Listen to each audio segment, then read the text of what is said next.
15 years old, and like you don't know what the term safety even is or what it feels like. And you're seeing the world and trying to figure out your place, and you make a choice. You know, if you've never been a black man living in the 80s, right? You know, and drugs all around you, and prostitution all around you, and the cops calling you nigga, you don't know what you would do in that situation. Around that time, I'm walking around like I'm tired of where I'm living. I need to change my whole situation.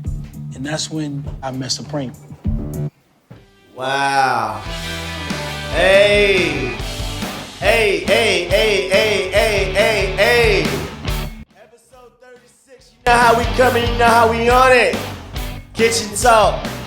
It is not a cooking show. It is not a love show. It's not a wrestling show. But that's the music that I like. You need to change it. No, that's the music that pumps me up.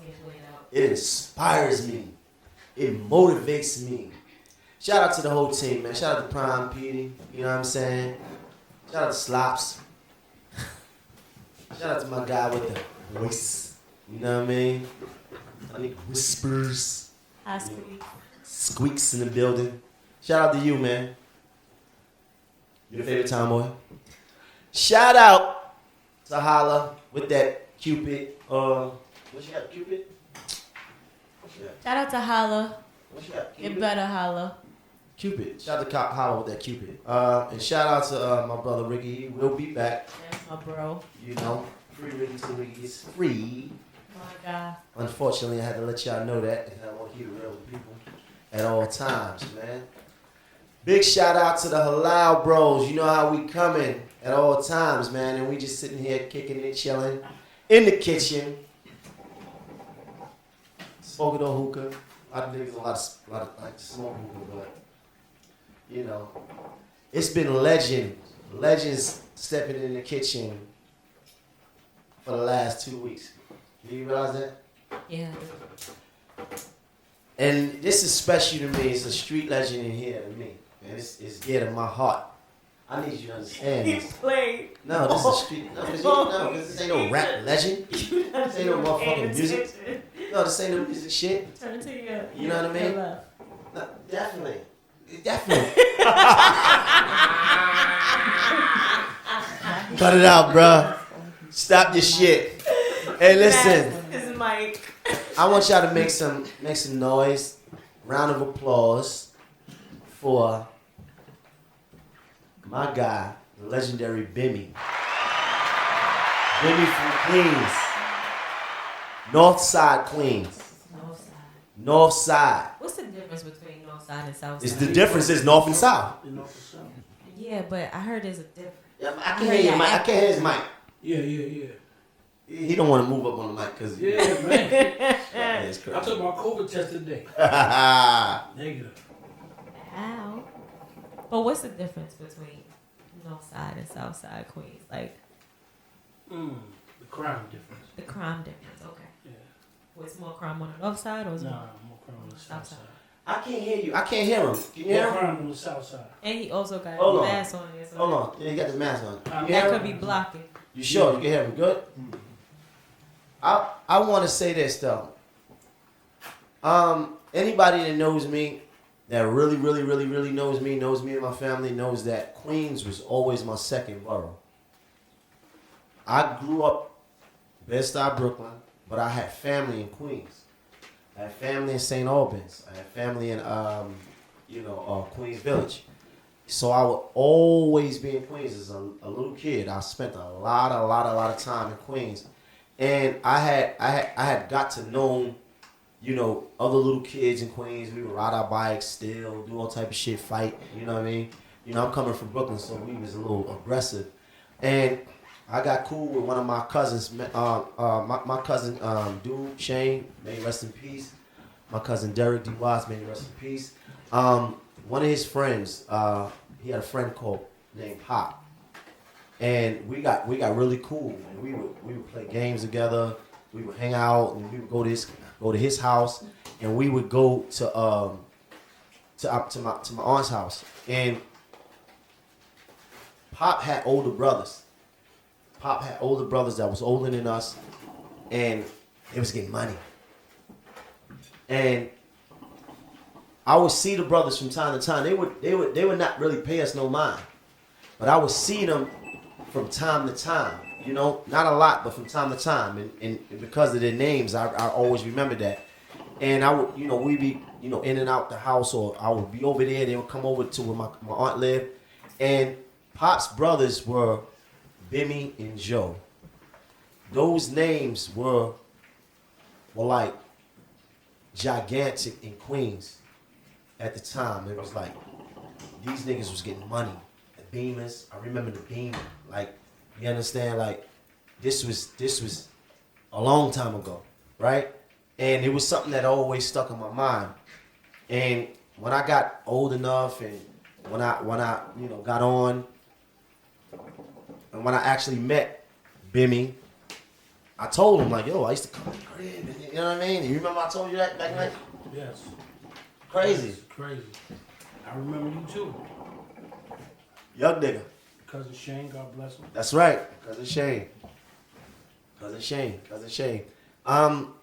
Queens back then. This is crack 80s. Crack 80s. If anybody ain't seen, if for the people that haven't seen the Hip Hop Uncovered, right?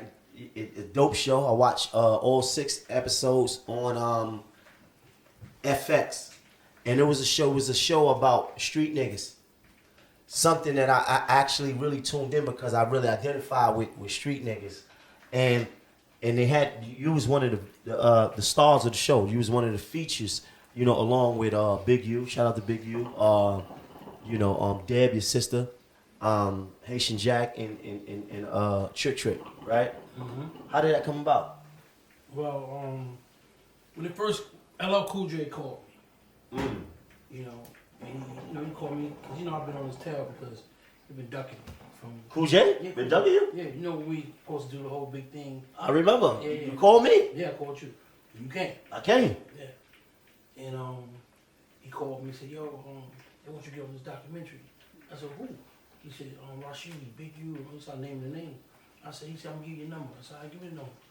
So I called Rashidi. He was like telling me about the project. He said, yo, we need another girl. I said, you know what? I'm gonna call my sister. So I called Deb. I said, Deb, they giving us some free money. What you wanna do? I told her the amount. Bam, nah. I said, Deb, do this shit. Fuck. We can curse, right? Yeah, we can curse. Hell yeah, Deb, nigga. do this shit. Fuck all that dumb shit. You know what I mean? I said, we get money off this project. So they asked you about it. Mm-hmm. They asked Deb about it at the same time. No. They asked me about it. First. Me to get on. And then when they said they needed a girl, I said, I'm going to call my sister. Right. So, I matter of fact, I called her without letting them know. Right. Then I see her, she going to do it. Right. So she said she going to do it. And then I called Rashidi back. I said, yo, what's up? My sister's on board. He said, can you come to LA tomorrow? I said, yeah. So they flew me out there. So they flew you to LA. Did you have any reservations about, because basically the show is about street niggas. Yeah. So you had any reservations about talking about street shit? Nah, not really, because this new era, watching these dudes talk, and they talking about even in records. I'm gonna kill this nigga. I'm gonna kill his mama tonight. I'm gonna kill his son tomorrow. And they doing it, and they saying this. I'm like, whoa, I got just something now. That's what I'm talking about, Bimmy. So this is a gangster episode. Can I talk about people I shot? I'm asking you. No, I'm asking. No, you cannot. Can I talk about people I shot? Allegedly a long shot? time ago. No, shot. Allegedly? No, shot. Pistol. No. Numerous people. No. Can't talk about that? No. We don't want to get into that. No. We don't get into none of the shit I did. No. We got Bimmy here. No. We don't want to talk about none of the shit that I did. No. I feel like I was on the show. She was, did well. I was on the show, commentary, right? But here's the thing. Why wasn't I one of the primary characters? Because I got Rapper's Chains back. Oh, I helped retrieve producers and Rapper's Chains and Jury back. You doing season 2?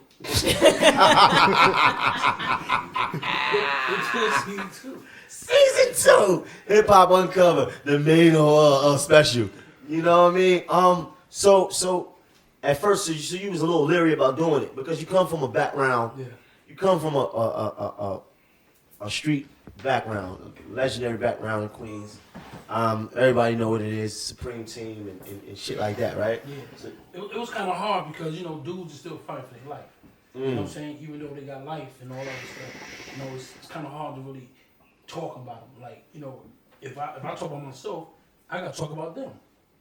You know what I'm saying? So, you know, you got caught up in it. That's right. You cop out, you got to tell what you did. Right. So if I told what I did, I got to tell what you did. You know what I mean? So it's kind of hard to really talk about, like, situations like crimes and all that type of stuff. Now you got to say, he was with you, he did it. And, you know what I mean? I'm going to speak the truth. I'm not going to be, you know, just sugarcoating and going, you know, my way, and, you know, dudes just lying. I'm not doing that. so you telling the truth on that? Yeah. Your exploits. Are you hearing him good? Yes. Perfect. This is we talking about a different era, right? I'm somewhat younger than y'all, right? But there was some names that I recall that was floating around Queens at that time. This is a gangster fucking episode, so we talking gangster shit. I just want to throw out some names that I remember. Maybe not people that I particularly know, but just in general. You know, from being locked up, being in Spofford, being in Highland and Beach House and all that type of shit with young Queens niggas in my era. And some of the names, your name always stood out. Corey D. Oh, man. Wow. That's my boy, man. Corey D. I don't know who he is. Wow. He was one of those names, right? Wow. See him? You see what I'm talking about? Corey D. That was my dude, man. Yo, I'm gonna tell you. And they said he was a rapper too. Yeah, he was a rapper. Yo, Wow. You gotta play his record. Wow. You gotta play his record. You got a rep? You gonna love his record. Wow, it was like some dedication shit. Dedication shit. Let me tell you something. Let me tell you how much I know. And I'm a star nigga from Brooklyn. My family from Queens, right? I was in jail in the 90s with a lot of other young niggas from my era that we identified that with each other, right? So these were some of the names. Corey D. And then, you know, we would get in trouble. I was hard-headed, getting in a lot of trouble. I was always in the Bing. Never come in the population again. Predator cutter. All right, cool, whatever. So, you know, dudes would like, yo, Corey D, blah, blah, blah, blah. And they would tell me these stories. And they told me about the dedication rap. And he was on some stick-up shit, some gunplay shit. You know, me from Brooklyn, from the style, that we identify with that. That's the type of shit we on. And you know, it was a dude by the name of Man. May rest in peace. It was a dude by the name of Alvin Stewart. Yeah. May rest in peace. Yeah. You know what I'm saying? A couple more names, man. I think of them as we go. Shout out to Bo. He just came back home. And those people kind of like enlightened me to what was going on in Queens, you know, when I didn't know what was happening, because I used to spend time there. So like, you know, because you know your cousins and them, and so it was like this thing. So yeah, Corey D, man. Yo, man. Corey D, he was going to school with my sister, my little sister. Little sister, because he was a little younger than you, right? Yeah. So he got a baby mother, my project, and baby's project, Right. and Trina. So he's with her, but he was also, you know, running around my sister. So Trina wanted to fight my sister. She found out, you know, he messing with that girl, Right. but she didn't know it was my sister. Cause my building right here, her building right there, but Right. we got the project sold. So I get a whiff. My sister called me and said she going to come to the project. I said, for what? I'm gonna fight this girl. I said, fight what girl? She said her name was Trina. She could call my phone, blah, blah, blah. I said, hold on, Trina who? She told me. I said, now go to Trina's house. I said, listen, come outside. Bring your mother, everybody outside. I said, listen, that girl you talking about fighting, that's my sister. Wow. And none of that happening. You know what I'm saying? So Wow. they dead this, but that's Corey D. baby mother. Right. So Corey comes to the project to fight me. Really? He got his gloves on, right? So now mind you, security, everybody downstairs. This is a whole summer. Wow. So I'm standing there, everybody there. So he said, yo, who Bimmy? So you know, niggas looking like, you know how it go, niggas. Right. Like, what's up? He put his gloves on. He like, the horse look at me. Now horse is young nigga that get on the young niggas. So he looks at me, wait for the signal. I'm looking at him like, I said, what's up, man? So we start talking. So after we start talking, he start working for me. That's why he said he went and got a little something for me. 109, he got the street pumping. He got all that for me, because we got real close. So now after a while, years later, I'm telling him, I moved to Atlanta. I'm on the run, so I go to Atlanta. Right. I say, yo, come down here with me. He said, I'm gonna come. I said, yo, Corey, niggas ain't scared of you. Come on. The next day, nigga murdered him. Wow. You see how it comes back like that though? You never even knew that. I wouldn't even known that. I never knew. You wasn't even ready for that. Nah. And man. That was his man. That was his man. That was his man. Me and man spent a lot of time together. We was in one main bang. He got caught up in some shit in the 4 building. You know, and I was one of those niggas that was always getting in trouble. We was adolescents then, you know, 16, 17 years old. I was always, getting in trouble, cutting and all that other shit, having enemies and whatever. And we would talk. We would talk for hours and we would talk all night. And I would tell him about my culture in Brooklyn. He would tell me about his in Queens. And I was like, yo, I was coming to Queens and, all right, so you should know this and this and that. Because a lot of that was on the south side. And my family was on the north side. So it was an exchange of culture, but it was something that I never ever forgot. You know what I mean? It was crazy, man. See, wow. The difference you asking, the difference is the dudes on the north side, they was more quiet. You know what I mean? They get busy, but they're quiet. South side, I'm letting you know what I'm doing. South side is more hood. It's more hood. It's more hood. It's more hood. Soft houses. Yeah, right. Okay. The north side, Henderson and it's but it's equally you got real niggas everywhere. No, it's equal right now. Today is like right. all sizes. Yeah. Same. It's crazy for me because part of my childhood I remember vividly Farmers Boulevard, the Met food over there. You know what I'm saying? Like, the little triangle right over there. You know what I'm saying? Like, it's a part of my childhood, and y'all being who y'all was a part of my upbringing because I remember so vividly. Oh, Bimmy, that's Bimmy and them right there. That's Joe right there. Like, so and the kids that I would hang out with, they was like enthralled with y'all. Just like we was about certain, drug dealers or whatever that was in our town. You know what I mean? Fast forward, you managed to like weather a lot of shit that a lot of your contemporaries didn't though. Like you did your bid though, because you went to jail. You had like 3 to life, yeah, in the 90s. Yeah, exactly. And you came, and is that before you started fucking Bobby Brown's sister? or after? No, definitely. No, it's a legendary nigga here. That was after. After, so you came home. Before, because they bailed me out. Whitney. Right. They bailed me out, so I was before. Damn, what the fuck? So Whitney and Bobby build you up? Yeah, whoa! No, you put some respect right here. No, you need to put some respect because I feel like she don't have enough respect for the street shit. You understand? Wait. No, You Whitney Houston. So all right? Whitney Houston and Bobby. Yeah, Whitney and Bobby. Yeah. That's epic. Very epic. And that's legendary. That's a legendary story.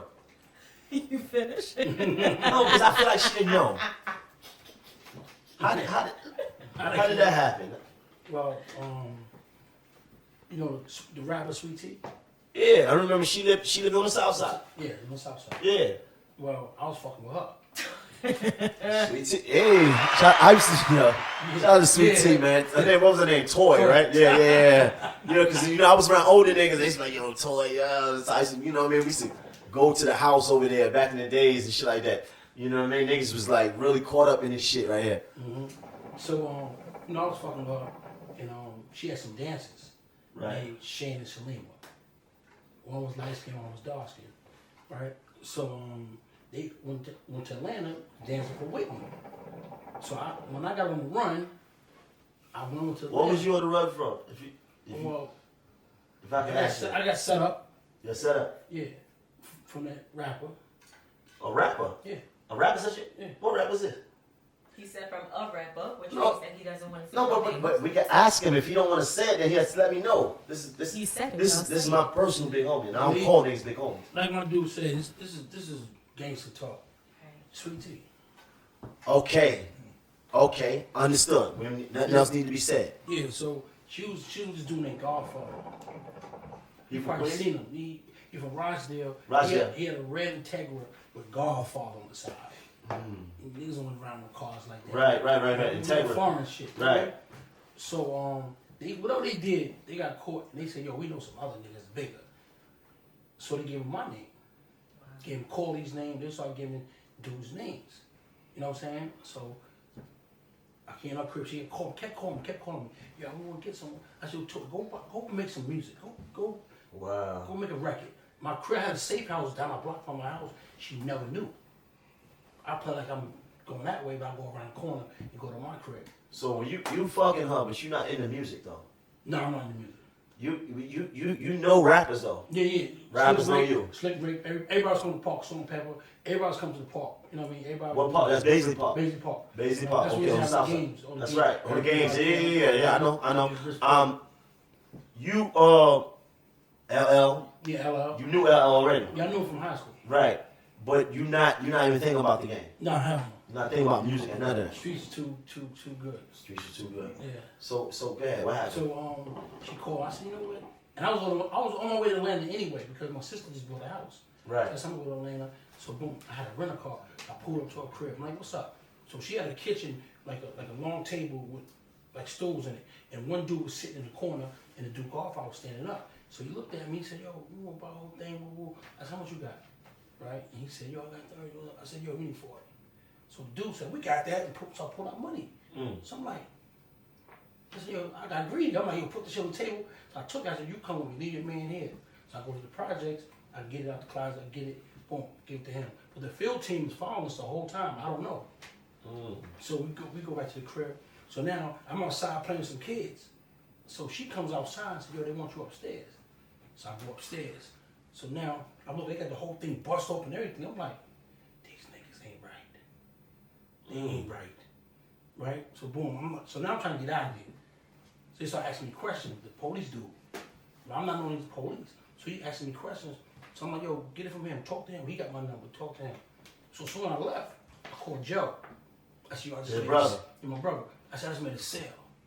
He said, how you know? I said, I felt it. And I know I charged the niggas, I overcharged them. Go to Atlanta. So now I'm in Atlanta. So something told you just to go to Atlanta. Yeah, get out. I was going there anyway. You was going there anyway, but you was like, fuck it, I'm out of here. I got right on the highway. So when I got on the highway, I get to Atlanta, I call Shane. I said, what's up? I got some girls down here. He said, yeah, a lot of. Well, I said, who? She started naming the girl. She said, Bobby's sister. I said, how she look? And she's on the phone the whole time. I ain't know. I said, put her on the phone. She said, I'm on the phone. I'm taking you out tonight. She said, all right. And I just got my Benz, the golden black one. She said she taking Cool. you out No, tonight? I'm taking her. Oh, okay. So I went and got them. We stayed out like the whole night. Because Bobby was getting his mansion done up. You know, he just. So at this time, you already messing with Bobby Brown's sister? No, I ain't messing with her. Not yet. She got a man.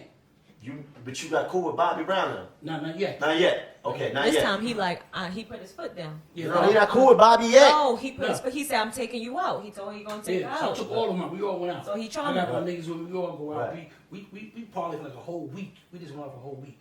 Niggas on the floors, niggas on ceilings. We just over the girls and everything. So boom, I'm telling her, I say, yo, I'm gonna come back. She said, you ain't coming back. I said, I am. Cause I wanted to fuck, but she didn't fuck me. She's like, I ain't give you nothing till you come back. I said, yo, come on, stop playing. Right? So she didn't give me nothing. So then I went back home. When I got back home, my man Black Just said, yo, the police looking for you. Man, you made a sale or something? I said, I'm looking at Just now. I'm like, what you talking about? I ain't made no sale. So Lou Hars just came home. From Brooklyn. Shout out to Lou Hall. Yeah. Legend. Brooklyn. Welcome home. So Lou told Just, is my man, he ain't my man, but he knows him. He from Brooklyn, the agent. He's in Queens rounding niggas up. He said, be careful. So I told you, I said, told Lou to get my name back, because the niggas got it. And he called Lou, and Lou called the agent nigga, because he was cool with him. He said, nah, we want him. I said, you know what, I'm out of here. I'm going back to Atlanta. So I went back. I said, yo, baby, I'm back. What's up? You know what I mean? So I started staying down there. So when I stayed down there, you know, I came back home about a car. So now my informants and the detectives, I didn't know they was right there in the corner watching me the whole time. There's a female and a male police. They're looking at me. So it was a crowd of people. So my man Mustafa, I said, yo, block the car. I'm going to run. Because they see me. They know I'm here. So Mustafa, we start walking. I told the whole crowd, everybody just run and disperse. Right. So everybody start running and disperse. Mustafa running from the car. Police go around them, and now I'm running. So I'm running in this yard, and I'm like looking to see the car. I see the car go across like this. And the bitch behind me with a gun to my head. And like, freeze, Bimmy, like that. I'm like, I had mad jewelry on, everything. I said, I'm not going to reconcile all this shit. I'm going to be frightened tonight. So, you know how I go. I said, I'm going to be frightened all this shit on, and I can't tug it. You know what I mean? I got to man up. So I run in the yard. So now I'm in the yard, and I'm like this. I'm like leaning on the gate. I'm on the gate, and the police, they got the flashlight, they coming in. So I'm like this. Get the gun out, get the gun out. The police run out the yard. Niggas start laughing, laughing at them. So now the whole squad come. They block off the whole radius. So my brother, he on the motorcycle looking for me. So I hop the gate this way. I go that way. And I run that way. He said, get on bike, get on bike. I said, nah, nigga, they gonna go to mommy house. I ain't going over there. So I got on his bike anyway with my house. And, I got away. Until a couple of months, then they came and got me. A couple of months. They caught you in Queens? No, they caught me at the airport. On your way out of Queens? No, on my way back. Wow. On my way back, the police talking mad shit to me. What was your charges? Criminal sale of controlled substance. So just from that night in Rochdale? No, I did that on Merrick. What else happened on Merrick? At Sweet T's house. Merrick, that's right. I did the sale. That's right. Yeah. I did the sale in her house. Wow. You know what I mean? So my thing is, if you call me to make a sale, what that makes you? That's right. That's right. That's a fact. You know what I mean? You didn't have none.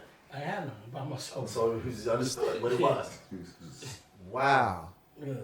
And then you got you went to trial. When I came in, when they caught me, my brother, he sent the lawyer, and the lawyer came in. He was like, "Oh man, you be out tonight." I'm telling you, hold. I'm on my brother. I'm different. Joe is your younger my twin brother. Joe is your twin? Yeah, it's my twin. I never knew that. Yeah, it's my twin. I never knew that. I thought Joe might have been your younger brother. Nah, Pop is. It's with you. That's right, Pop. I knew Pop was the younger. That's definitely. I knew Pop was like your little brother, right? Yeah. Definitely. Wow. Yeah. So when they brought me in the back in front of the judge, prosecutors started talking this shit, talking about Supreme Team, Fat Cat, Pappy Mason, Edward Burns. I'm looking at this nigga like, hey, nothing to do with that shit. The fuck you telling this judge? He said we want $2 million bail. So Edward Burns, for the people that don't know what we talking about, there was a legendary incident in New York City back in the 80s. Edward Burns was a New York City cop that got killed in Queens, and it started a lot of shit going on. I remember that as a kid. TNT, right. It started a lot of pressure in New York City as a whole. TNT was like this squad. Right, it was this task force. They would come, that blue van, that black van. That black van, pull up. It started in all the boroughs. All the boroughs. It started. After that, they'll whoop your ass. Yeah, it started because basically it was this cop that got shot. He got killed in Queens. Mm-hmm. Legendary. There's a street in Queens named after him, right? Yeah, Edward Burns. Yeah. But they executed him. That's why it was so. They shot him in his head. And he was a rookie cop. Right. His father was like a lieutenant. His father was a main man in the force. So you killed this little boy. Right. Edward Burns, Bush. When he held his badge, and said, we're going to incriminate all these guys that did this to him. So they kind of put that on the team? No. They know who did it. Right. But if you come out of Queens, They There's put pressure. that shit on you. Yeah, they getting you. You know what I mean? In that era. In that era, yeah. Wherever you from, you know, not Brooklyn, come out Queens. in that courtroom. Yeah. Yeah. Wow. 3 to life. Yeah. So you know, so I took the 3 line. The Indians like, yo, listen. I said, give me 1 to 3. Nigga said, only when people look at 1 to 3, just tell them. Wow. You know what I mean? And my judge, I told the judge, I said, if I take the 3 to life, I need shop. Did you get it? Hell no, I got upstate. Nigga said, get out of here and go program. Wow. You What's had to do your No, bit. I'm not- Shock. I'm not- Okay. I don't know Shock street was etiquette. Shock was a program that they did. If you got locked up, I don't know if it's like for and maybe you could maybe Your first time offenders.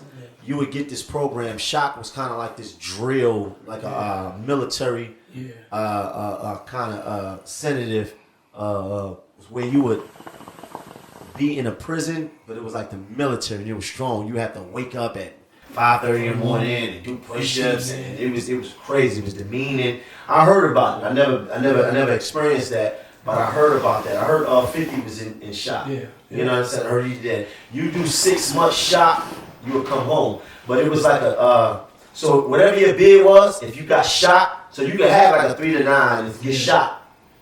If you got shot, you do 6 months shot, you come home. But the shot was just intense, But mean, listen, and it was hard. man, if you do the shock and catch another charge, you gotta do all that time. So if you had a 3 to 9 and got shot, did the 6 months shot, went home, caught a violation, then you had to do your 3 again. Do the 3. Wow. This Then is they do the food part. When you go to mess hall, you gotta go like this. Like on your Couldn't chest. speak, right? Couldn't speak. Couldn't Right. speak like this. How much food you want?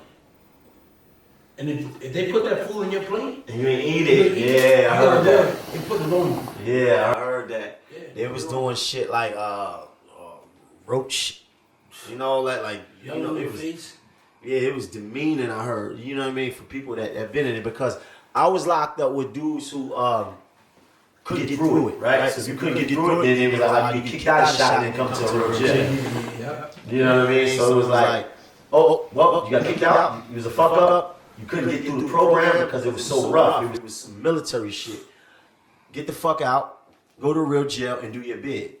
Wow. And you get a time cut. You need none of that. Nah, hell no. And then they might hit you. Like hit you unless it hit. And they might hit you more time. Like a year.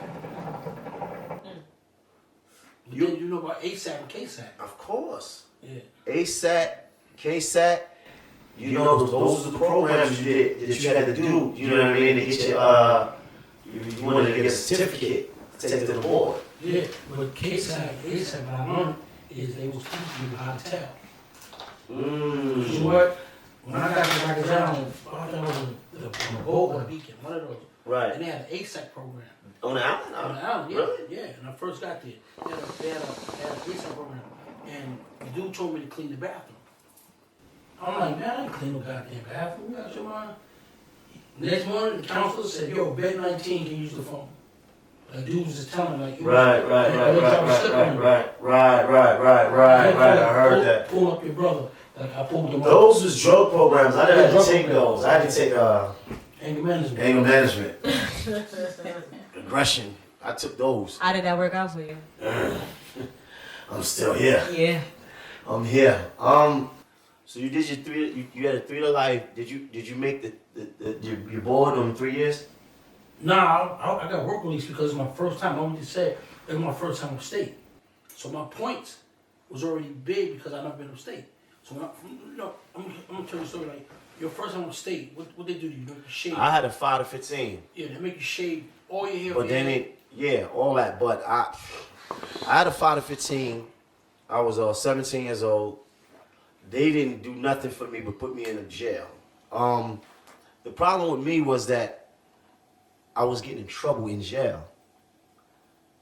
Had I been like more like a more refined inmate, or stayed away from shit, then maybe I had a chance at some of those programs. But I didn't get nothing. I actually, out of the 5 to 15, I did 10. Asshole program. Asshole program. Like, no, it's not funny. I look at my life and I think back and I laugh at it, but it was real, you know. But I was thankful for the fact that all I had was 5 to 15 because it was times when during that 5 that I thought that I could make it home in 5, and I was like, all I got is 5 years. I can go home because I was around dudes that had 20, 30, 40 years. So you know what that feel like being around people that got way more time than you and then been in jail 10, 15 years at that point. So it's like, man, what I got to cry about? Yeah. But I was a young knucklehead and I was getting in a lot of trouble. I was in and out of a lot of jails. I was in the box a lot. So I spent a lot of time in Southport. And I know people don't know what Southport is in New York City, New York State. For the listeners that don't really understand what that is, Southport is a prison in inside the prison. Right. So it's in Pine City, New York. Is a prison. It's a maximum security prison, but it's a 23 hours lockdown. So if I get in trouble, if I cut somebody in Coxsackie or Clinton or Comstock or whatever, they put you in a box, special housing unit, and they give you years at a time. What they call that segregation or solitary confinement, right? 23 hours locked in. I spent a total of almost 4 years in solitary confinement. Not at one time, but I was in and out of the box. I was getting caught up. So I definitely identify with that because I was trying to figure it out. I was going through changes and trying to figure out who I was as a person at the same time. Trying to basically represent, like, I ain't let none of these niggas play with me. Like, we just gonna get busy, nigga. You know what I mean? So it was a different era at that point. So you had to be who you said you was. That's right. You had to be that, Yeah, I ain't like the box, man. I mean, me neither. Me neither. I never liked it. It turned HDM into a box. Yeah. I was HDM box before. I was HDM box. So when you in a box, you literally just in there by yourself. 23 hours a day, you know what I mean? And then you only come out for an hour. Now, if you don't come out for the hour in the yard, or the cages, so you in there for 24 hours. So I was a nigga that came out to the yard. So whether it was 1-man cages in Southport, 5-man cages, 10-man cages, I've been in everything. I personally, I've been in everything that they have built to break you, right? Southport, S Block, those glass cages with the plexiglass in front of them. I've been in the bread loaf diet. I've been in everything that they have to break you as a man. As a teenager, I've been through all those experiences. When they take you and they take your soul and they take your spirit and put you in a cage with the plexiglass in front of it in the summertime, it's July, and the cell is so hot that the floor and the floor, the toilet and everything is sweating. That the floor is damp and it's wet. You understand? So that hell, I experienced that at an early age. And so I know what it is to be at the bottom of life's totem pole. You understand? And that's what it is. Because being in prison is one thing. Being in a box, beyond the box is a whole nother. And I spent years like that. You know what I mean? Crazy. When I sit in the box, the police used to be mad at me. I stay naked. I jerk off all day. Nah, you an asshole. You an asshole. Police like, Antney, put some clothes on. You know what I mean? Cause they know I'm naked. I'm like, yo, I'm naked. Fuck y'all. I'm it's hot. And he's like, man, he said, floor sweating. I'm just fucking naked. I'm like, fuck all that. I'm staying naked, and I ain't got no towel up and nothing. I'm laying in my bed. I'm just crazy. You one of the crazy ass niggas there. For real. Like being in a box, like spending time in the box and knowing that you got like a year or two to do in the box, right? It's like you come in contact with the weirdest, craziest niggas. Like you come in contact with humans that are like indescribable. You know what I mean? Like, I was next door to a nigga that used to just bang on my wall at 3, 4 in the morning. Like, boom, boom, boom, boom, boom. And just talk to himself, right? And I couldn't understand what he was doing. Like, I would hear this sound that he would make, right? For days. It would be like, I would hear a splash. And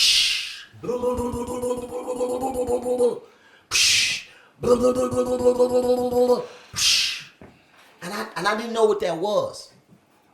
So, if anybody that ever been to Southport knows that the gallery got like 21 cells, and in front of you is a window. So at nighttime, when it's dark, you can see the reflection inside another cell. All right, so you can look in front of you, and you can see the reflection into another cell. So this dude used to make this sound, and I didn't know what it was. Until one day, it was nighttime, and I heard the sound, like a splash. And then I looked. I'm like, what the fuck is this nigga doing over there? And I looked through the window and saw the reflection. You know what this nigga was doing? This nigga was down on his knees, splashing his head into the toilet.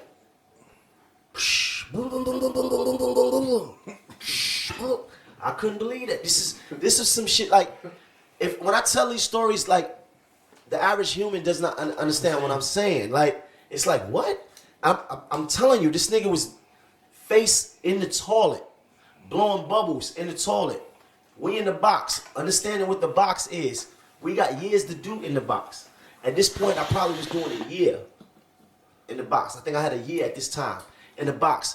But I'm on level 1. We got the plexiglass in front of us. It's fucking 135 degrees in here. And this nigga is splashing his face. We in there naked.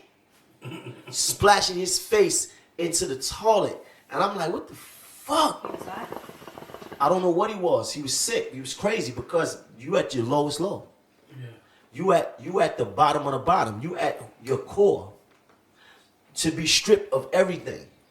Jewelry, fashion, society, whatever you got going on socially, emotionally, mentally, family, everything. You at the bottom of the world. You under the ground. And it's no feeling ever that I ever went through being free that ever amounted to what I felt like being in these places. It is the bottom of the world. The bottom of the world. Yo, you ever been around dudes that were shitters? Oh man, let me tell you, the shitters. So the shitters, and that's something that yo man, I'm glad you brought that up, right? I'm learning something new here. Wow. Why'd you hear this? When I was in prison, as much trouble as I got in, I had a code about myself. And I was a young nigga, 18, 19 years old. I said to myself, I'm never gonna allow my spirit to be left here. I'm never gonna be in here involving myself with man-on-man shit, some homo activity. Never gonna be involved with some rat shit. Never gonna be involved with being a drug addict. Those 3 things was a no-no to me because I felt like if I indulged in those things, then I was leaving my spirit in jail. I don't know why I felt like that, but that's just what I felt, right? That box brings out the most primitive savage in the nigga. Men, when you get into an argument with each other or the staff or whoever, with shit in these little styrofoam cups, save the shit, put water on it, mix it up with other shit, put food in it, piss in it, and throw it. And let me tell you, if you've never been in a prison or a box or SHU where you ever seen or witnessed some shit throwing, it is the most savage shit that you can ever witness. I was in Southport when a counselor, you know they had the counselors come through and talk to you, ask you how you doing and you know all this other shit. A dude waited for the counselor. He was next door to me. He threw shit in her face. The smell of that liquid shit is something that I never ever forgot, bro. I'm talking about scars on my mind that I'd never ever forget. He shit her down. And I remember looking at her. He shit her down. Listen, Bimmy, I looked at her. She was a light-skinned black woman. I never forget this. She was like, oh! And the shit was all in her face and on her fingers and in her hair. And I looked like, yo, what the fuck? As a 19-year-old seeing this type shit is next level because you seeing humans at their lowest capacity. You seeing men being reduced to just the most primitive portions of their life. They took him out. You know how they do. They probably whipped his ass. I don't know.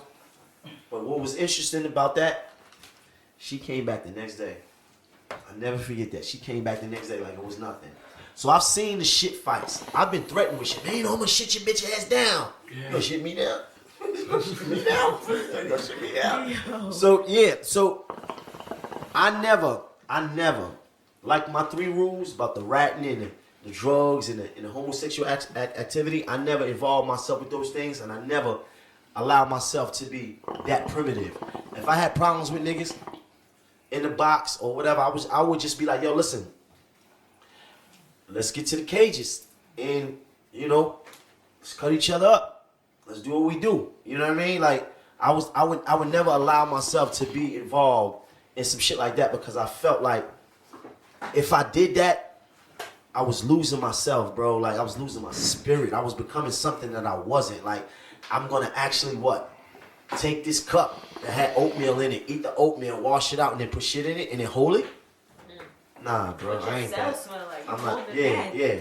I'm not that. I'm not that. Nah, that's crazy. I'm not that. So you was locked up,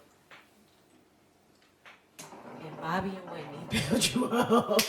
I'm still on that. You still on that? They was getting married. They was getting married, and I had called B when I went back up. So this is after you came home on your 3 to life. No. That's how I got the 3 to life. That's how you got the 3 life. Yeah. So you started dealing with Before I got it.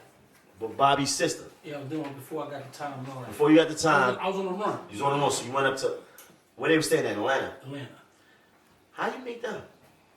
Shane and Saliba. Wow. You know what I mean? So now, when I took the time,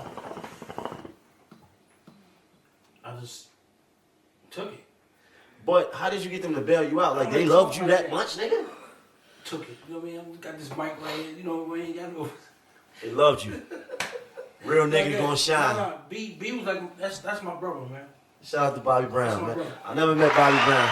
Bro, you're a good nigga, man. I met one of Bobby Brown's daughters at I had a show in one of these colleges maybe years ago in Boston or something. And The Prince here. Yeah, maybe. And then something happened up there. I don't know what happened. And I rubbed somebody the wrong way, and there was a girl yelling, Maino, you don't know the fuck I am. I'm Bobby Brown. Tell me to get you fucked up. Can't take you nowhere. I'm a pretty rough nigga. Like, alright, like, whatever. Like, alright, cool. Like, I'll remember that day. It was broad daylight at a show at the college or whatever. And something happened, and it was one of them yelling in my face, I'm gonna get you fucked up. I'm Bobby Brown's daughter, you don't know who the fuck I am. You know, so shout out to her for threatening my life like that. Yeah, man. Wow. Yeah. You got how you met Bobby? Through his sister. You met him through so you met the sister first? I met the sister first. And then, you know, I started being around, you know, I'm there, going to family function, going to his mother's house. Oh, you was in the family? Yeah. My family, their family got tight. Okay. Yeah, we all got tight. You know, my mom's was at their wedding. You know, my sister was at their wedding. And I was in prison. You know what I mean? I called B and said, I'm gonna miss the wedding. He said, how you gonna miss the wedding? I said, my bail was $2 million. He said, no, you be at the mall. Wow, $2 million bail. Yeah.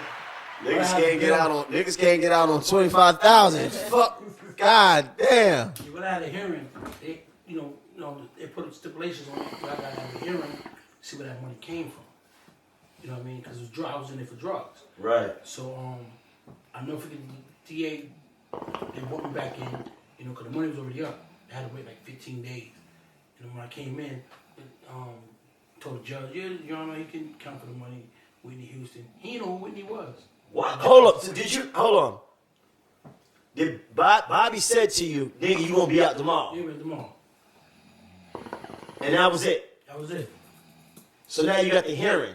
So they put the money up, and now you got the hearing. I got the hearing. I got to wait for these, you know. Right, it's a process. Yeah, it's a process. So when the process was done, they brought me back down. And when they brought me back down in front of the judge, same judge, and he's an old judge. You know what I mean? And he didn't know what she was. He said, is it good? He asked him, the prosecutor, to count for it. He said, Whitney Houston, she counted for it.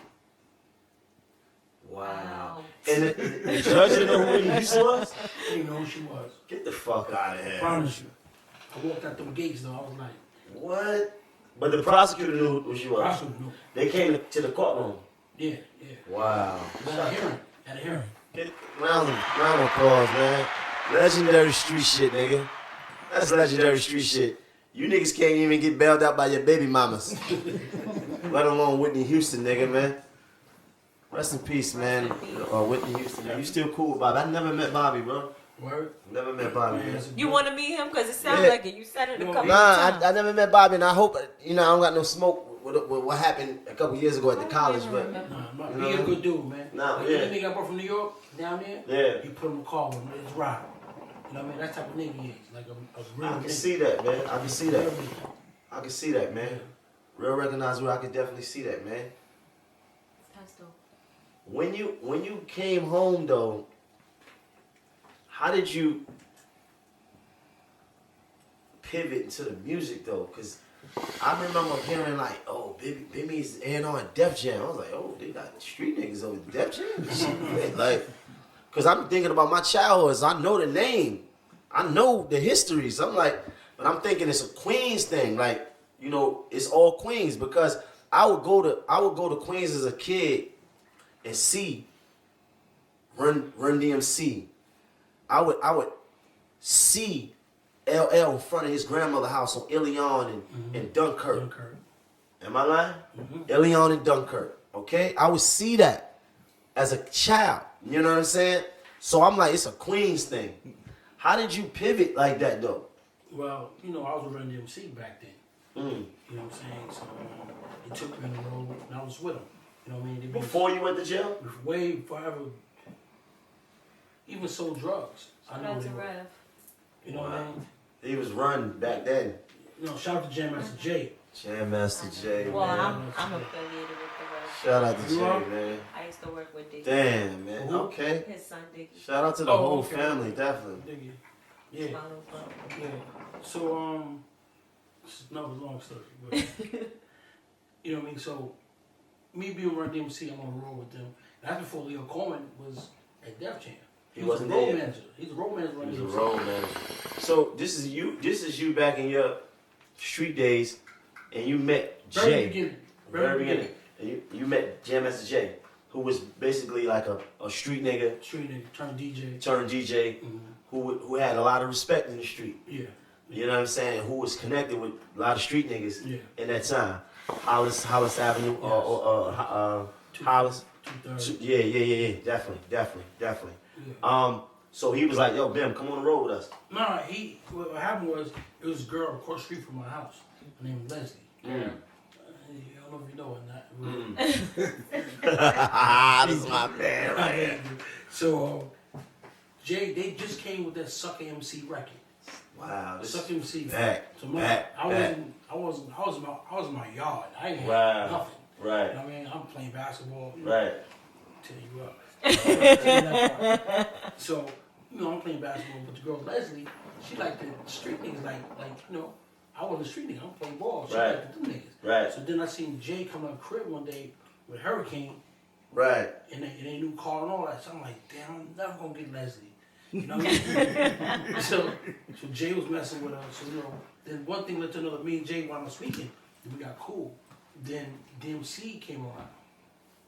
Oh, so they wasn't even formed yet. No, it was fun. It was fun? It was fun. But then me and D got real tight. And then we started switching cars, and I'm hanging with him. He got me drinking Old English and shit. And I don't even drink Old English. Oh, English. Wow. That's Wow. English. Yeah. 40s. 40s. So we used to go to Chung King Studio. Chung King. Yeah. On 7th. Barrett. Barry. Yeah, Barrett, yeah. So I used to be on the floor just watching them make music. You know what I mean? And that's before my days started hustling. Then I got into Jackson. I started playing ball. I fell off my first year in basketball. And I said, man, you know what I mean? I did like 4 years in 9th grade. You know what I mean? Yeah, I did basically the same. Yeah, no, I didn't give a fuck. I just came to school with new clothes on. Went to school, sleep. Yeah, went to sleep. Class. Went to lunch. Went to lunch. Stayed lunch all periods. Yeah. Walk the girls to their classes. Walk the halls. Yeah, sometimes. Yeah. Yeah, walk the halls. Basically. Run, hide. Yeah. School. I'm at school, but I'm not in school. Like, basically. Fuck. You know what I mean? So you went on tour with running them. Yeah, that was after, my days I started getting money now. Now I'm getting money. You know what I mean? And I said, yo, D, what's up? Y'all going on tour? I'm going with y'all niggas. He said, nigga, come on. I go on the road with them. I go to Beverly Hills, my first stop. I'm like, I can do this music shit. And then came back home. They was like, yo, we're going back out. I said, I'm not going. I gotta stay here. I lost a lot of money. Wow. You know what I mean? So I stayed at it. Boom. That's when I got caught. I got caught. Wrote that whole story. Then after I got caught, I came home. And Anthony Mason, playing for the Knicks at the time, he had given me $50,000. What the fuck? You know NBA niggas too? God damn, He was nigga. networking. What the fuck? He was in these streets, but You know Anthony Mason too? You know Nick niggas? You know fucking rap stars? God damn. Wendy and Bobby build them out. I mean, Shit. Yeah. Anthony Mason, that's a whole nother story, nigga. Where the fuck you know him from? Well, he had a problem with Brooklyn nigga. BK, Yeah, he had a problem with BK. You remember your man made that record? Oh, who that? He had a problem with the NBA nigga. He's fucking his wife. Oh, I got a He story. had a story to tell. yeah. Yeah. Basically. Yeah. So Yeah. he came to me for a gun. And I'm like, yo, nah, nigga, you playing ball. I said, you can't even do it. What's the problem with it? He would never tell me. Wow. And how I found out is through, I think it was somebody, I think Fat Joe said something about it. And I put two and two together. I'm like, Right. that's what Mace was talking about. Right. You know what I mean? Because me and him going through the tunnel, Midtown Tunnel, he talking to me. And he asked for the gun. I'm like, yo, nigga, I'm not giving no, I can get it handled, nigga. Don't worry about it. Right. He took his teeth out of his mouth. Teeth out of his mouth. You talking about gold teeth? Nah, nigga's fronts. It was serious. What, he had dentures? Like, he started yelling in the car. Like, I'm like, yo, hold on, bro. What he had a grill that pops in and out? Nah, he had false teeth. False teeth. Yeah. Shit, he moving furniture. So he took his teeth out. Like, I'm like, bro, it's gonna get handled, bro. Who is it? Who? But he never told me. You know what I'm saying? And then, he passed away. Wow, before right, that, indeed. May he rest in peace, man. The greatest of all time. Oh man, damn, this is crazy. This is untold stories here, nigga. Right here on Kitchen Talk. Wow. Them lobsters got me talking. Yeah, lobsters yeah. got you talking. Log mash. Shout out to Pearls Monroe, man. You already know what it is. Definitely. You got a shot Pearl out. At what point did you say, man, let me try music as being an occupation and not being in the street no more? Because, like I tell niggas all the time, like, niggas that's in the street for real, that's really active in the street, don't want to be in the street forever. That's the true narrative. Music and opportunities outside of the street was always something that we looked at as being a way out. Because we didn't want to be out here killing and doing all this shit forever. You know what I mean? Going back and forth with each other, because you get money, the violence is going to come. We're going to be involved with the violence. We're going to do violence. And, it's just that's what it is. And we wanted to get out. When did you say to yourself, yo, I want to do this music shit and I want to give it a real try? when he locked me on the 4th floor. You gonna see me back, I had a red tag on my knee. Wow. He said, you going back upstate. Wow. I was out of work release. I was paying myself. Wow. So the PO went to my crib, the council, and they called me. And he said, where you at? I said, I'm home, go to lunch. He said, no, you ain't. Your PO's there. I'm like, hung up. And then I went to work release. I said, I know I'm going to upstate. So when the council pulled me in the office, they said, I'm going to give you a shot. You got a job? I said, nah, bro, I can find it. That's when I called Corey. I said, Corey, I need a job. And then Corey, you know, told the counselor, yo, I'm gonna give him a job, he can work in the studio. So once I started working in the studio, Corey Rooney. Corey Rooney. Legendary nigga, yeah. Definitely. Yeah, another Queen. I got a Queens nigga in here. He out here. He working the boards and shit. Shout out to Coach He's actually a Long Island dude. Oh, he's Queens. No. From Long Island. You know what I mean? So you know, Corey, like, Tomato. what can I pay you? I said, I don't need to get paid, I need to stop. You know what I mean? I'm good, I need to stop. So, you know, I got the job. And then my whole days, I'm sitting there playing PlayStation with my PO. She with me up there playing PlayStation. Me and her, right?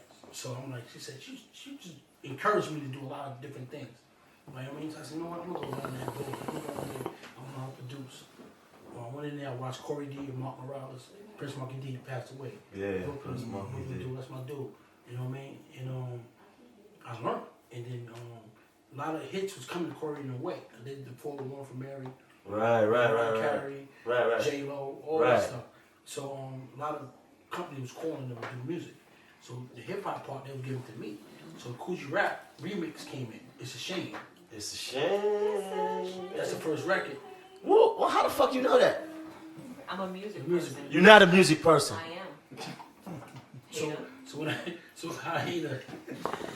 it came, you know, me and Corey did it together. So I got my first check. Bought me a GS Lexus. GS. Niggas don't know what that GS was like. That GS was like a Bentley back then. Word. So that was my first legit car. Was a GS Lexus. You know what I mean? And Corey came with me to buy it, and I bought it. I was riding around. So now, I'm telling you another story. I met this church girl. I was like, yo, so what's your name? She told me her name. I said, come here, crib later on. So I go to her crib. She told me she's in the church. And God's ahead of our life. I said, mine too. No. Let's pray together. Yeah, you know, fuck together. That's what I want to do.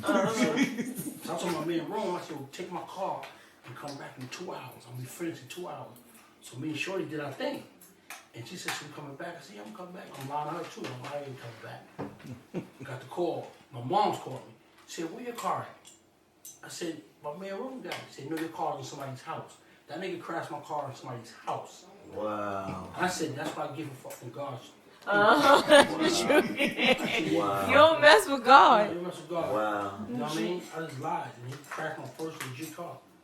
I was like, damn. Wow. Fast too. He worked fast. So how did you get to Def Jam though? Oh man, when I did You was that, an A&R at Def Jam. yeah. When I did that record, Tommy Tola took away from what I was doing, like that record, The Roof. I would have got Mobb Deep, got them on that record. The Roof was with Mariah Carey. Mariah Carey. Oh, you was responsible for I that? was responsible for Corey about. My problem with that record is a lot of people don't know that Mariah Carey did a song with Mobb Deep, and they used the Shook Ones beat, right? Yeah. But the Mobb Deep in the video didn't get the credit. Like, No, they didn't. They didn't get it. It wasn't like Mariah Carey featuring Mobb Deep. They was in the video and all that, but it didn't say featuring Mobb Deep. A lot of people don't realize that they did a song with Mariah Carey in her prime, with the video. It was called Rooftop, right?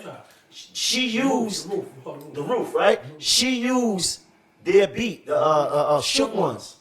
Man. If you listen to it, I had the Run DMC bells from Rockbox in there. You hear it. I'm gonna listen to that tonight, bro. You know what I mean? And I did that. So Tommy, you know, like, yo, he came to me. He said, yo, I'm gonna give you a job. You know what I mean? I looked at him like, I ain't know what to say. This nigga, he's the chief. Right.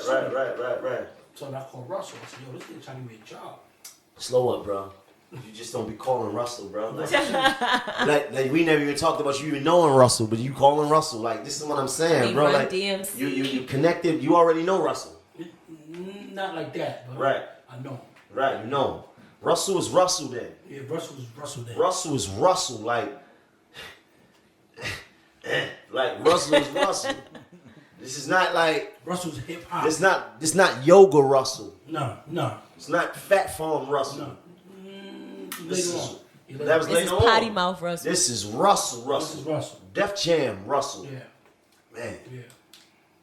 Wow. So he told me don't make no moves. He said, I'll make a call, and he called Leo. Leo's there now. Mm-hmm. And he said, and he called me back and said, yo, go see Leo. I'll go see Leo. He said, yeah, your office is right there. Wow.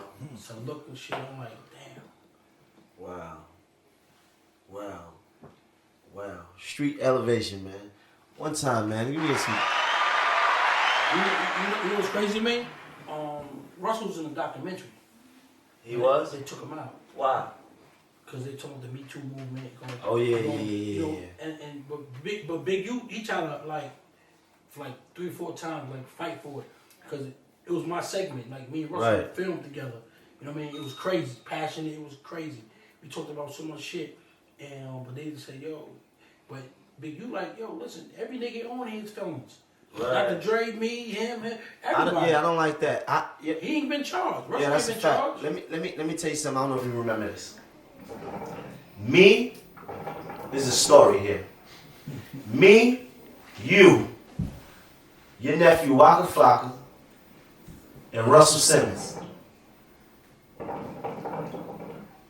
Fashion Week. Went club hopping. You remember this? We went from club to club. Me, you, Waka Flocka, and Russell Simmons. Do you remember this? The Lou Hands Club. We Lou went. Hands Club. Yeah, we was moving around. Yeah. We was jumping around. Yeah. Russell, I got a lot of respect for Russell. He a real nigga. Real nigga. He's a real nigga, man. And all I'm gonna say that, and I'm not gonna go out too much. All I'm gonna say is that I appreciate after that night. I appreciate Caucasian models. Yes. I appreciate skinny Caucasian models, man. We had a good time. Great time. Me, you, Waka Flocka, and Russell Simmons went club hopping, Fashion Week, club to club. Man, Russell like, man, come on, let's go. What record they playing?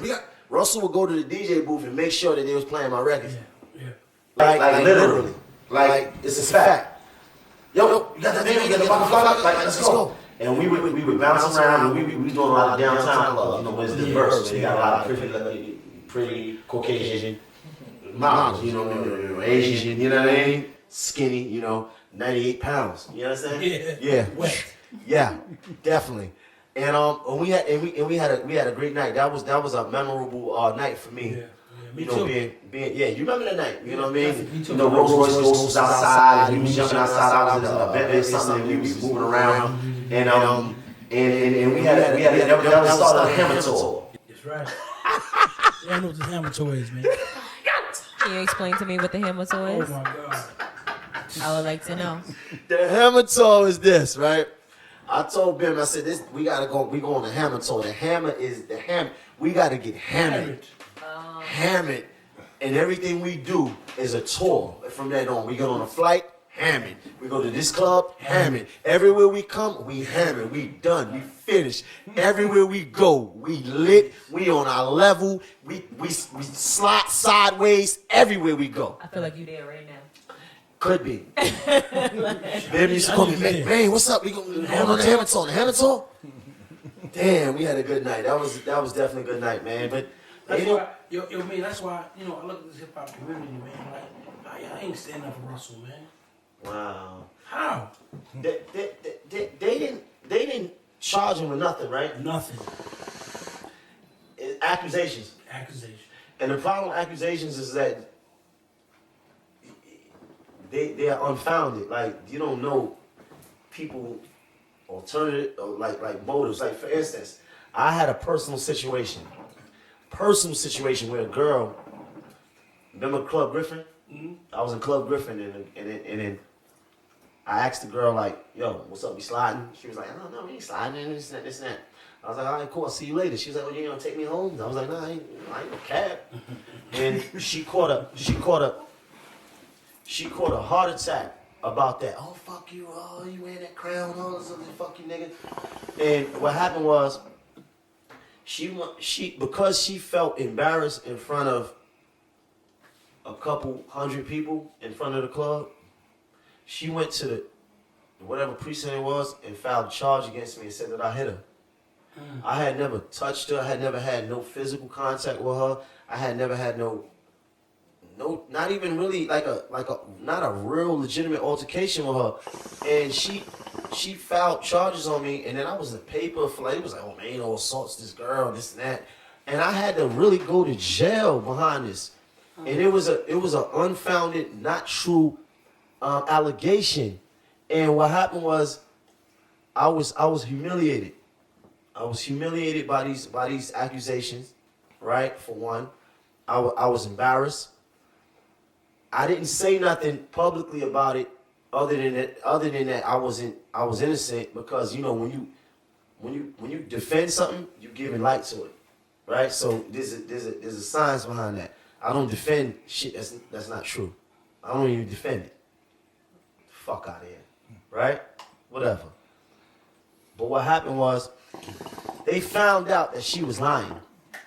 They found out that she made it up. It was some footage that you know, by the grace of, you know, the higher power, there was some footage. They found out the bitch that made the whole shit up.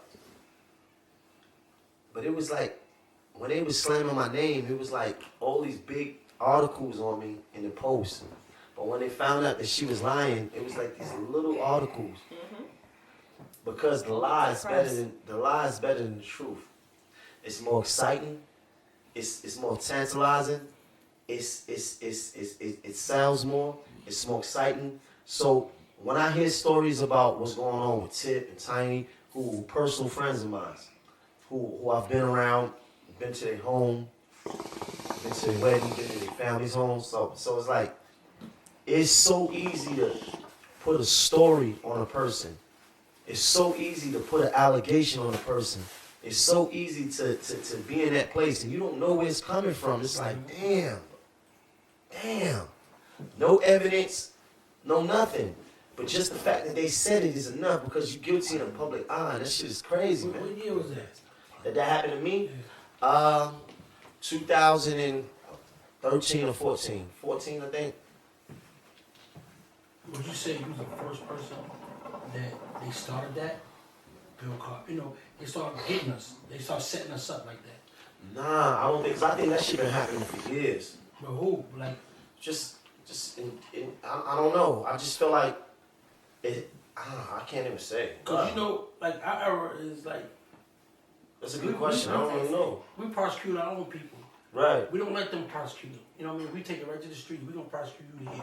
We ain't gonna let them, cause when they do it for their own reason. What they doing it for? Like we had a premiere. Our first premiere was in Atlanta, and you know, all 4 of us, cause Jack couldn't come. They passed the mic around the hall to let us speak, and I chose, since I was in Atlanta, to speak on Tip. Wow. And Tiny. Right. And I told them, the audience, like, we gotta support them. That's right. We can't condemn them. We can't say, That's right. you know, that woman, whatever she's saying, That's right. she been there, she knows she's into. That's right. You know what I mean? But we quick to assassinate our own kind. We are. You know what I'm Because saying? it's just the same way we so bad. we so quick to cannibalize our artists. You know, nigga hot today, and you're like, oh, that's old. 6 months later, like we so quick to tear us apart. Mm-hmm. You know what I mean? It's like, right, and then like we so eager to do that without any evidence, without any proof, without an allegation. What's an allegation? A nigga could say anything. Anything. We living in an internet era where people chase clout, where people chase status. A person could say anything. I've heard any and everything about whoever. What does that mean? Does that mean it's true just because a person said it? Just because a person was able to put his words together clearly enough for you to hear it, does that make it true, nigga? Mm-hmm. So that's crazy. Russell don't even come back in no more. No, he said that. He's in Bali chilling. He got companies, all type of shit over there. Man, I don't blame him, bro. I don't blame I'm him. trying to get over there. You ain't trying to get It there. seems so peaceful. Not to live, but just Peaceful, to right? experience, Yeah. Indonesia. Indonesia. What you gonna do there? It's a lot of things to do there. I like nature. And I don't have a problem with meditation or nothing. Oh, fuck, man. Mother Africa over here. God, yeah. Can we give us some drums over here? Give me. Wow. Shit, man. Good to have my back.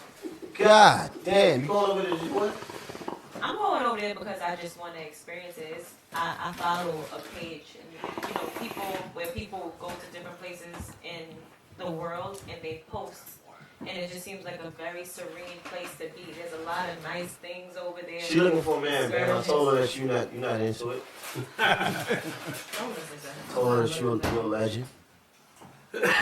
She's looking for companionship. And he's trying to project. Project what? You're trying to project on me. Because you're looking for companionship, but you want I can't wait till Ricky get back, man. Pimp daddy. Rick, come back here, bro. Please, man. Man, what happened to the guy you had here?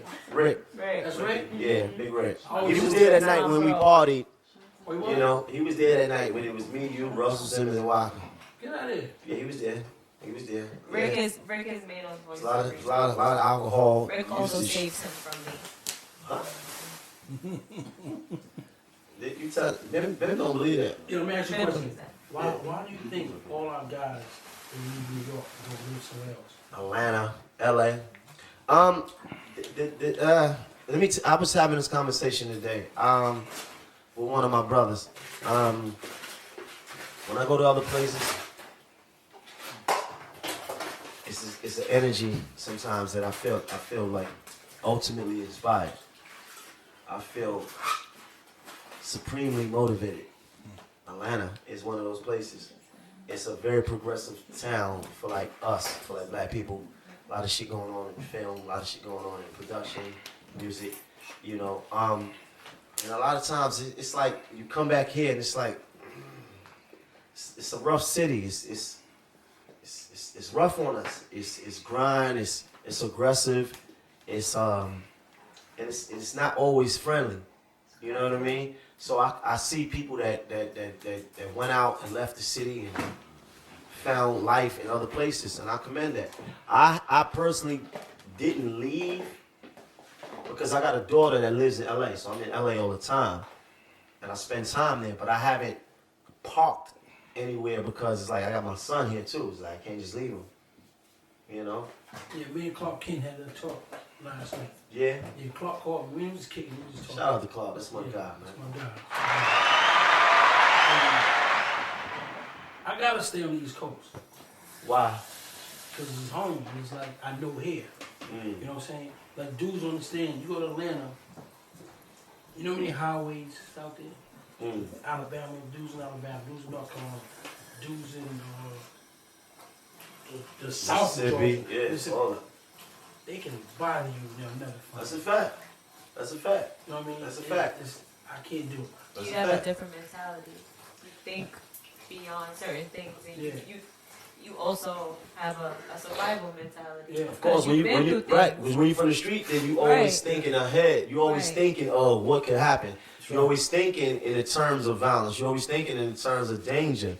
You know what I mean? It's like, all right, when we pull up to this venue, let's make sure we everything is right. We moving right because you know what can happen.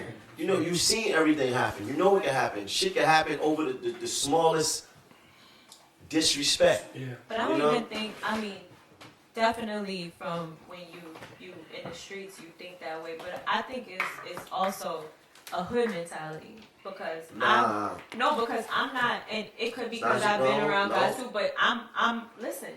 I'm not a street person or whatever. I don't be in the streets. But I come from a certain atmosphere where you are looking around and making you paying attention to who's moving. You looking like I'm one of those women, and I noticed that a lot of women aren't like that. But like if I'm in an atmosphere, I'm still looking around, making sure, looking at who's who or what's going on, or how people move. You know why you doing that? No, seriously. You know why you doing it? Because you like a man. Right. You're a man, basically. Really? Yeah, you look man. I mean, it's Women's History Month. You want to talk about No. your femininity? Because I don't know. I love you. No, basically, no. I'm just playing. But the thing about it is this: it's not just a hood thing because you got people that come from the hood and never was active. Never was active in the hood. They was good kids. Came from decent families. You know, in the realms of the hood. They went and got jobs. They became, fucking COs or bankers or whatever. Came cops. They never participated in the hood. They don't really participate, or they don't really feel the same way we feel about life. They don't really look at things the way we look at it. The way we look at things is based off of what we've been through. Based on the fact that we sat on the corner and was like playing dice, or we was chilling and selling drugs, and the nigga just walked up and blew our homie's head off in front of us. That's different. When you've been through those type of things, or we had to do it, you understand? Like, what I'm saying is, like, you know what I mean? What I'm saying is that that's a learned behavior. It's a response to a certain type of lifestyle. It's a response to live in a certain type of way, man. And I'm comfortable like that, though. I'm comfortable with checking my balances and crossing my T's. Like, yo, is we good? When we get to that city or when we go out, make sure we right. Make sure we moving right. Make sure we gripping the right way. Make sure everybody right. Because listen, I like the party probably more than anybody. I like the party to the point where I'm getting carried out the club. And this nigga shaking his head. But the thing about it is, like, my thing is, and I told all my niggas is that what a successful night is that we all get home without being in the hospital, without going viewing nobody, having to call somebody grandmother or mother or aunt. We live for another day. That's real shit, man. Yeah, my fear is, to come home under a plane. You know what I mean? Because most dudes, I think about that. I see my man in the casket. I'm like, dang, he took a flight from where he was at. He came home. You know what I'm saying? But he was under the plane. Under a fucking plane. Under it. You know what I mean? And I said, yo, I'm never gonna come home under a plane. You know what I mean? And I fear that. Like, you know what I mean? Because mainly New York dudes got targets. Right. You know And what I mean? it's in close proximity. Yeah. How you feel about the young niggas? Because I'm very passionate about young niggas because I was a young nigga, and I feel like I identify with young niggas. Like I tell people all the time, I may have OG memories because I've lived a little bit, but I got young nigga energy, and I identify with the young niggas a lot. But the fact that we living in an era right now where the culture is that we seeing a lot of young niggas dying and going to prison after they become rappers, after they become successful, is disheartening to me, bro. How you feel about that? I mean, I feel it hurts. You know what I mean? Because I had OGs that taught me. You know what I'm saying? So, when I see these young dudes go through all that, I'm like, yo, who's his OG? You know what I'm saying? Who's he talking to? Who's guiding him? You know what I mean? Like one of the incidents, I don't like talking about it, but I see the young homie get killed. When he jumped in the car, y'all know what I'm talking about. Yes. You know what I mean? Who is gonna grab him? Like, yo, homie, no. Right. Nigga, he got it. Protect him, basically. Yeah, he got it. You go ahead. Right. Take him home. Right. You know what I mean? They didn't do that. Right. You know what I'm saying? Like, dog, you the breadwinner. I don't need you to go out there gun playing. That's right. You're the breadwinner. And that's how I got saved. Yeah, Right. that's how I got saved to my whole life. Because I was taught security is number one. You know what I'm saying? And, yo, you lead, bro. We got this. You know what I mean? And that's how you get saved. It ain't about, punk or, bitch and that. You know what I mean? Because if you go to jail, you gotta check that in. So now you gotta act, you gotta perform. You know what I mean? But some dudes gotta feel like, I'll get it in. I'm gonna do it. Nah, bro. Right. And I want to ask you a question, though. Somebody said something to me the other day about what an OG is, right? Because me personally, I was like, niggas started saying to me, what up, OG? And I was offended. Like, what the fuck you calling OG, nigga? Motherfucking OG, nigga. Old nigga, fuck wrong with you? Fuck you calling OG, nigga? I mean, you're a little. But then after a while, like, I started to understand that it was a term that was basically put on me basically out of respect, right? And then I realized that there's a difference between being an OG and being just an old nigga. Right? You got certain duties I feel as an OG to give wisdom, to spread game when you can to the ears and the listeners that want to accept it. But then you got just old niggas that's just old young dumb niggas that nigga, you ain't no OG, you just a nigga with some age on you, but you ain't no smarter than anybody else. You know what I mean? How you feel about that? Well, I know a bunch of them type of niggas. You know what I mean? They sit around and watch Maino, watch me. They got so much to say. And you know, what are you doing with yourself, brother? Nothing. You know what I mean? Nothing. You're doing nothing with yourself. But watch it. But he's scared to swing the bat. We swing the bat. We gonna get a hit. You know what I mean? And I sit back and I watch these type of dudes. You wasn't getting no money when I was getting money back then. You still ain't getting no money. So when these young niggas get a hold of them, they be like, nigga, I got more money than you, nigga. Wow. That's why respect level is out of here. Well, you was never getting no money. So Yeah. what I'm listening to you. It's a fact. So when dudes stream about respect, respect. Respect is earned. You gotta show it. You know what I'm saying? I'm not gonna set traps and with these young niggas and play with them and, you know, not give them the real. You know what I'm saying? Because some of them had fathers and uncles that was out there. That's right. You feel me? That was soldiers, that was for real. You know what I mean? So as a kid, they watch that stuff. So when they get around these goofy guys, they like, fuck out of here, this nigga. You see right through it. Yeah, so I can pull my phone on right now. Yo, I swear to you, after these kids seen this documentary, so many DMs, dudes with kids. I even got a DM from Shaq. Wow. Shaq DM me. Shout out to Shaq. You know what I mean? Like, dudes want real history. They want real shit now. All that y'all here faking and you guys move out of New York and go here and go there and leave us here to fend for ourselves, you know what I'm saying, and learn away. That's when the unity comes, New Yorkers, and come together and say, like how we came in that studio that day, you had everybody in that studio. That's right. You know what I'm saying? We had a plan. You know what I'm saying? But I ain't going to it, but it's like, we real. That's why we always there. We was looking for that way, like, nigga, we gonna come together, we gonna bring it together. And that's how we was brought up and we bred it that way. New York, Brooklyn, Queens, Manhattan, Bronx, Staten Island. We all came together. We go to Mike Tyson fights, we would meet up, airport, bunch of us. Just getting money. Go to the fight. Go to the Super Bowl, go to All-Star. Jerry Ice Reynolds from Brooklyn. Ice was leaving us tickets. You know what I'm saying? Kalu Hawks. You know what I'm saying? So we was together. Like, we was all together. So I don't know how this disconnect came with this generation. You know what I mean?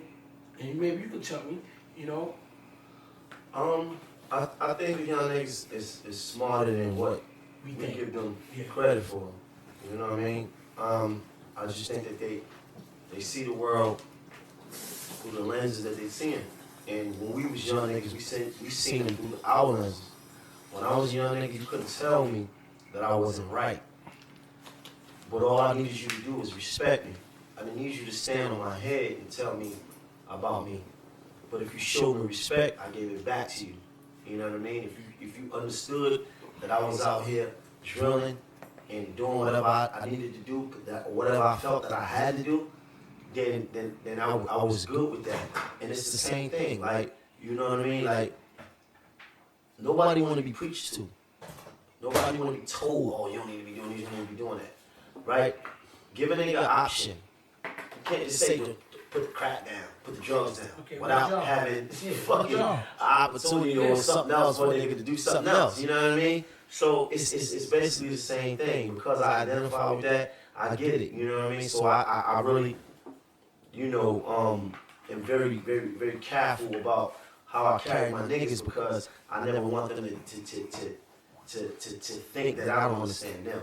But we also are living in an era where it seems like respect it's not even thought about. The people who actually care about respect are usually people who have the guidance Right. from older people. Mhm. We living in a time where social media is everything, so people lack integrity. People don't care about their character. They just doing anything for attention and clout. So it's not even about being respectful. They disrespectful as hell on social media. They don't care. You got people over here talking about dead people, talking about your mother, your father, your sister, your brother, and it's okay. People laughing at it. But you know what I mean? what? It's not okay, but it's Yeah. okay to social media. Like people laughing at it. People retweeting it. People, oh, this dude is bugged out, whatever. But y'all still watching it. Nobody really cares about the Yeah, respect but you know, part. let me tell you something. He's not bugged out. He need help. You know what I'm saying? That's screaming for help. I need help. Somebody help me. Because, like, I remember one year, you know what I mean? I'm young and I was wild. I had a nigga on the roof cutting him, doing all type of shit. Made him come downstairs and run past Preem naked. And Preem looked at me with them green eyes, looked at me. And I looked at him and I said, yo, go put his clothes on. And he pulled me. He said, yo, let me tell you something. Any man that abuses power should be stripped of his power. And he said, learn how to spare people. Because one day, you want to be spared. And it stuck with me my whole life. You know what I'm saying? Because an older guy pulled me and spent time with me. And was showing me, I'm watching him. You know what I mean? When he bought a car, I sat in his car, I said, I'm going to get this. Because I know how to follow. These dudes don't know how to follow today. I'm a boss. I got a label. But you not. You even sold one record yet. Right. You still rapping. Right. How you got a label? It was a thing with, you know, understanding how to be a leader was first becoming a solid follower to understand what it took to be a leader. You know what I mean? I saw something today on social media where they was like, a lot of people calling themselves hustlers, but they actually resellers. Indeed. It's true though. Indeed. You know what I mean? You're not hustling your own stuff. You Indeed. reselling Indeed. other people's stuff, saying you hustling. Nah, it's real. It's You real. should have some courses. Right, You know what I mean? right. It's like every Thursday or Friday, we need all you niggas to come in here. Pull your pen and pad out. Let's just go over this whole thing. Right. You know what I mean? About That's respect. a good idea. Though. Yeah, I'm telling you because they be I'm telling you, I watch the social media, man. I watch even on Love and Hip Hop, right? When I watch these people disrespect these women and their mothers, like calling mothers all out their names and wow them out, I'm like, Would have never happened back in the what? Yo, my mother's the hardest hitting woman I've ever met. If niggas punch my face, I won't feel it. If she hit me, whoa. Man, she split my eye right here. Like, boom. I'm like, oh, man. You know, when the teacher said, I'm calling your mother, I'll start crying in that classroom. That's Don't my call son. Don't call my mother. Straighten right up. What? Real shit. But that's real, and I say the same thing. Like, where's your respect? Where's your respect for yourself, though? Because people don't even realize you doing all that. You make yourself look crazy. Yeah, but you know what? It comes back like I just said. My mom's a whip my ass, right? I know your mom, same way, right? They got a way is that if you hit your kid, Oh yeah, you're going to jail. You going to jail. Oh no, Yeah, you can't even yell at your kid in public. It's abuse. You out of here. Times is Call different. 911 Times change. I will beat your ass and then. Oh, you want to call you? Yeah. My son tried that before. Yeah. I'm gonna call child abuse. I'm gonna beat your ass and then I'm gonna call child abuse. Yeah, I told my son. Then you're not gonna have a mother. Then what? I told my Think son before. Look, nigga, you might as well call the niggas now. I'm gonna whoop your ass. Like I'm not even gonna play. Like I'm good. I don't even care. I'm gonna take that charge, bruh. Like because my nightmare will be you falling victim to the street. That's right. That would be a nightmare to me because that's all I ever knew. That's Yep. I tell my everything son that I all the come time. from. Like the street, being involved in this shit out here, being a part of this, in and out of prison. Nah, that's a nightmare for me. Yes. Alright, so if I gotta straighten you up by, going upside your head a couple times, it is what it is, bro. It is what it is. Come get me. Yep. You think I'm hard? Come get It's me. harder. Fucking right. Tell that all the time. You think I'm harder? Fucking right, It's man. harder. Fucking right, And man. one day, you gonna go through a situation. You gonna hear me in the back of your head, and you gonna be like, "That's why my mother told me that." I want you to What call was up saying? Africa. What saying your mother would give you? Your mother said, what saying she give you? And I want you to answer the same question, man. My mother. Oh, I know a couple. My mom just said to me, she said, baby, you ain't gonna live long. So they God. Tell me if you don't learn here, you don't learn in there. Well, for real. My mom just said, baby, you ain't gonna live long. You ain't gonna live long. I swear to God, on my mother, on her. She said, boy, you ain't gonna live long. Nah, with me, it was 'Cause just she more know. just freedom. I'm a female, so it's like, when I was younger, all my friends would go outside. I had a curfew, but all of them would be able to go out. Your mom said, bring your light-skinned ass upstairs. Yeah. Sit And your ass I'd be like, Mom, can I just stay out? She'd be like, no. I'm like, but everybody else in there. Fuck She's like, in I'm front not of that everybody building. else's mother. And she's like, one day you gonna understand. Like, after a certain time, it gets funny out there. But and it's true. You know what I never understood? Me and my brother, right, was growing up, and the lady next door to us and across the street, they were like, don't play with them Antney boys. Mm-hmm. Like, they pick their kids' friends, which I know today, you have to pick your kids' Fucking friends. right. Hell You yeah. have to pick your kids' friends. I mean, and not just the kids. I did that. Yeah. I told my son, listen, that little nigga there, Don't fuck with them. I don't even want to play with him. I'm gonna fuck him up. Mhm. For real, he think he tough. Mm-hmm. He think he like that. I don't even want you playing with him. I don't want you around him because he think he like that. He ain't even like that. But he gonna have his own path. You need to have yours. I don't even want you playing with him. You understand? That's a fact. You do have to be. You gotta pick them. You gotta pick your kids because at the end of the day, if you allow them to pick them, they could end up anywhere. Because you know how it was going on. That's a fact. My son, That's a yeah, fact. We got influence. all of that. I love it. At first, I used to be like, I'm not used to that. So it was just like, well, it's a little weird to me. But he stayed out of trouble. I'm picking and he mine. thinks for himself, and I love that about him. And you know, I'm very well known where I'm from. And Very well known. yeah, like people, Oh, okay. like as far as I've mentored a lot of people's We love you, children. baby. You get what I'm saying? So it's just like people look out for my kid, thank God. But you just never know in this world anyway. You know what I mean? I'm from the projects. You get what I'm saying? And The we road. love you, So man. at the end of the day, it's just like they'll be like, oh nah, he got friends that smoke. You know, he's 16 years old. You got friends that smoke. You got friends doing certain things. They be like, nah, but I see your son. Like he'll get up, he'll walk, Good. he'll walk away. You know That's what I a mean? good He'll go kid. here, go there. Good. That's You a know good what I kid mean? because I didn't walk away. Good. Good. Yeah, I was outside with the bullshit. Man. Yeah. Bim, man. I want to tell you, man, I got a lot of respect for you, bro. Same here. I So much. I salute you. I salute your journey.